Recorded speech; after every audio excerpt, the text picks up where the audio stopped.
Fala pessoal, bom dia, boa tarde, boa noite, sejam bem-vindos ao Arete Jus. Está começando o 35º episódio da Lei 10.406, o Código Civil, e hoje nós vamos dos artigos 1260 até o artigo 1289. Galera, e aí, como é que vocês estão? Preparados? Antes de começarmos, não se esqueça de deixar o seu like, se inscrever no canal, ativar o sininho para receber as notificações e deixe aí embaixo seu comentário, galera. Vamos lá? Capítulo 3 da aquisição da propriedade móvel. Seção 1 da uso capião. Artigo 1260. Aquele que possuir coisa móvel como sua, contínua e incontestadamente durante 3 anos, com justo título e boa-fé, adquirir-lhe-á a propriedade. Artigo 1261. Se a posse da coisa móvel se prolongar por 5 anos, produzirá usucapião, independentemente de título ou boa-fé. Artigo 1260. Aplica-se ao usucapião das coisas móveis o disposto nos artigos 1243 e 1244. Seção 2 da ocupação. Artigo 1243. Quem se assenhorar de coisa sem dono, para logo lhe adquire a propriedade, não sendo essa ocupação defesa por lei. Seção 3 do achado do tesouro. Artigo 1264. Atinge o depósito antigo de coisas preciosas, oculto e de cujo dono não haja memória, será dividido por igual entre o proprietário do prédio e o que achar o tesouro casualmente. Artigo 1265.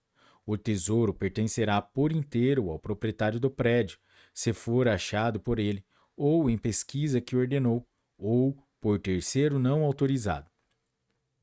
Artigo 1266. Achando-se em terreno aforado, o tesouro será dividido por igual entre o descobridor e o enfiteuta, ou será deste por inteiro quando ele mesmo seja o descobridor.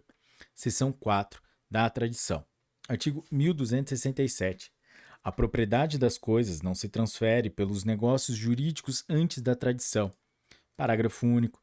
Subentende-se a tradição quando o transmitente continua a possuir pelo constituto possessório. Quando cede ao adquirente o direito à restituição da coisa que se encontra em poder de terceiro, ou quando o adquirente já está na posse da coisa, por ocasião do negócio jurídico. Artigo 1268. Feita por quem não seja proprietário, a tradição não aliena a propriedade, exceto se a coisa, oferecida ao público em leilão ou estabelecimento comercial, for transferida em circunstâncias tais que, ao adquirente de boa-fé, como a qualquer pessoa, ou alienante se afigurar dono. Parágrafo 1º. Se o adquirente estiver de boa-fé e o alienante adquirir depois a propriedade, considera-se realizada a transferência desde o momento em que ocorreu a tradição. Parágrafo 2º. Não transfere a propriedade à tradição quando tiver por título um negócio jurídico nulo. Seção 5 da especificação. Artigo 1249. Aquele que, trabalhando em matéria-prima em parte alheia, obtiver espécie nova, desta será proprietário, se não se puder restituir a forma anterior. Artigo 1270. Se toda a matéria for alheia e não se puder reduzir à forma precedente, será o especificador de boa-fé a espécie nova. Parágrafo 1º. Sendo praticável a redução, ou quando impraticável, se a espécie nova se obteve de má-fé, pertencerá ao dono da matéria-prima. Parágrafo 2º. Em qualquer caso, inclusive o da pintura em relação à tela, da escultura, escritura e outro qualquer trabalho gráfico em relação à matéria-prima, a espécie nova será do especificador, se o seu valor exceder consideravelmente o da matéria-prima.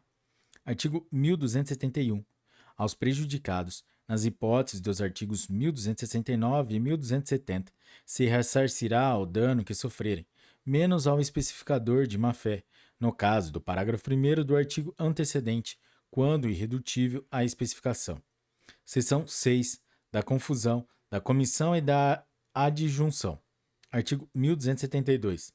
As coisas pertencentes a diversos donos, confundidas, misturadas ou adjuntadas sem o consentimento deles, continuam a pertencer-lhes, sendo possível separá-las sem deterioração.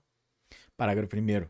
Não sendo possível a separação das coisas, ou exigindo dispêndio excessivo, subsiste indiviso o todo, cabendo a cada um dos donos quinhão proporcional ao valor da coisa com que entrou para a mistura ou agregado. Parágrafo segundo. Se uma das coisas puder considerar-se principal, o dono sê-lo-á do todo, indenizando os outros. Artigo 1273. Se a confusão, comissão ou adjunção se operou de má-fé, a outra parte caberá escolher entre adquirir a propriedade do todo, pagando o que não for seu, abatida a indenização que lhe for devida, ou renunciar ao que lhe pertencer, caso em que será indenizado. Artigo 1274. Se da união de matérias de natureza diversa se formar espécie nova, a confusão, comissão ou adjunção aplicam-se as normas dos artigos 1272 e 1273. Capítulo 4 da perda da propriedade. Artigo 1275.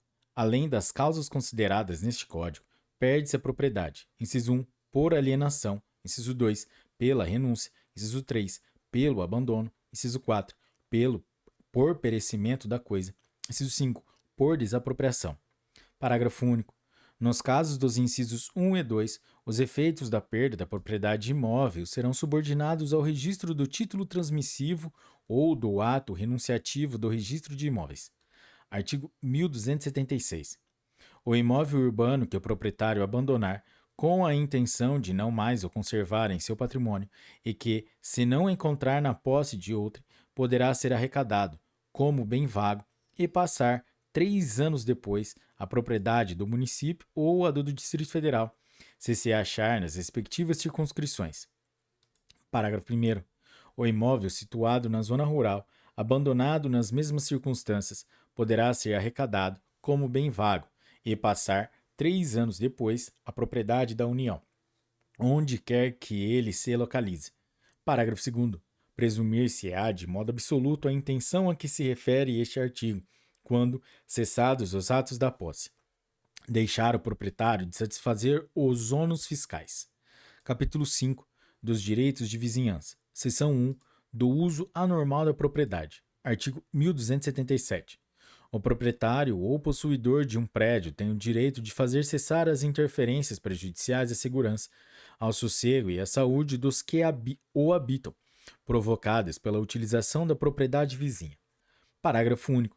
Proíbem-se as interferências considerando-se a natureza da utilização, a localização do prédio, atendidas as normas que distribuírem as edificações em zonas, e os limites ordinários de tolerância dos moradores da vizinhança. Artigo 1278.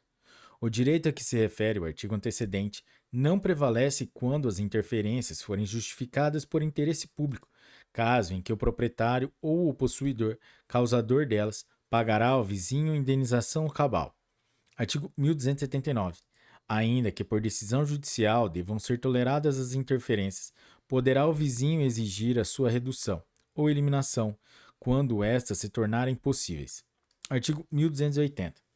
O proprietário ou possuidor tem direito a exigir do dono do prédio vizinho a demolição ou a reparação deste, quando ameace ruína, bem como lhe preste caução pelo dano iminente. Artigo 1281. O proprietário ou possuidor de um prédio em que alguém tenha direito de fazer obras pode, no caso de dano iminente, exigir do autor delas as necessárias garantias contra o prejuízo eventual. Seção 2 das árvores limítrofes. Artigo 1282.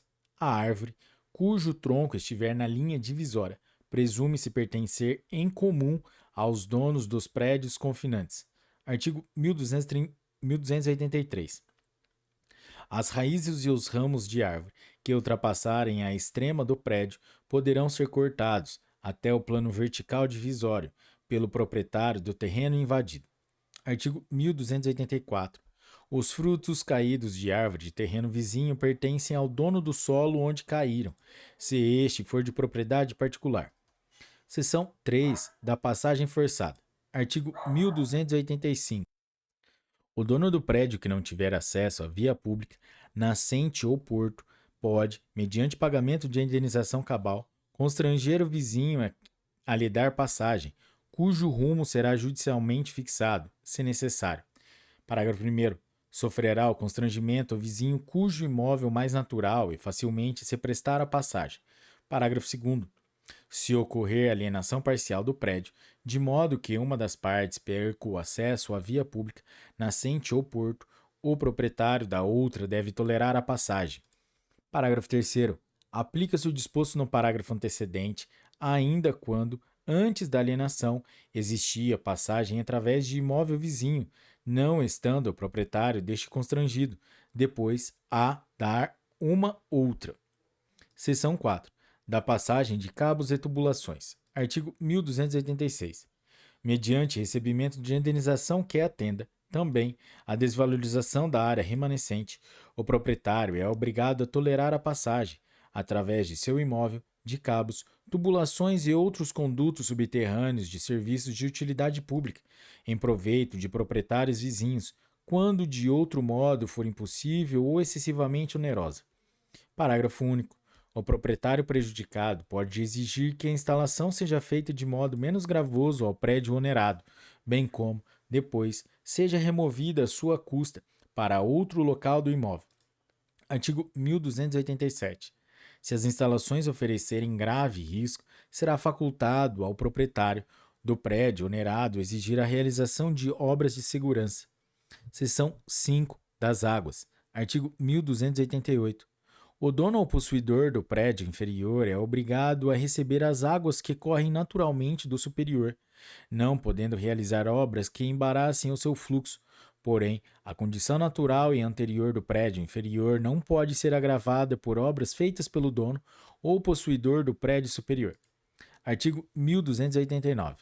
Quando as águas artificialmente levadas ao prédio superior ou aí colhidas correrem dele para o inferior, poderá o dono deste reclamar que se desviem ou se lhe indenize o prejuízo que sofreu. Parágrafo único. Da indenização será deduzido o valor do benefício obtido. Galera, é isso aí. Esse foi o 35º episódio do Código Civil, Lei 10.406. Se você chegou até aqui, deixe o seu like, compartilhe com seus melhores amigos e deixe seu comentário com críticas e sugestões. Galera, é isso aí. Até a próxima. Bons estudos. Tchau!